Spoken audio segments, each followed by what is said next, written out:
متحدہ عرب امارات میں عدالت کو چور پر رحم آ گیا۔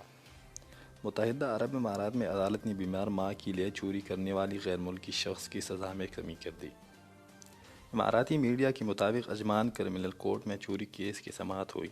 جس میں عدالت کو بتایا گیا کہ ملزم نے بیمار ماں کے لیے کار سے پیسے چرائے اور اس پر جرم بھی ثابت ہو گیا ہے، تو عدالت نے رحم دلی کا مظاہرہ کرتے ہوئے ملزم کو صرف 3 ماہ قید کی سزا۔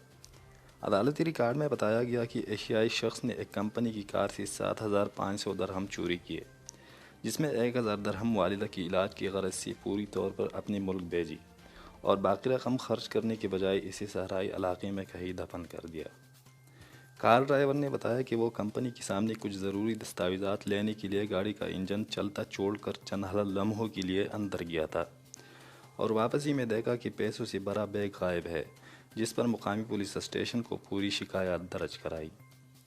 پولیس نے CCTV فوٹیج کی مدد سے ملزم کی تلاش کر کے اسے گرفتار کیا اور دوران تفتیش ملزم نے اعتراف جرم کرتے ہوئے بتایا کہ بیمار والدہ کے لیے پیسے چوری کیے تھے۔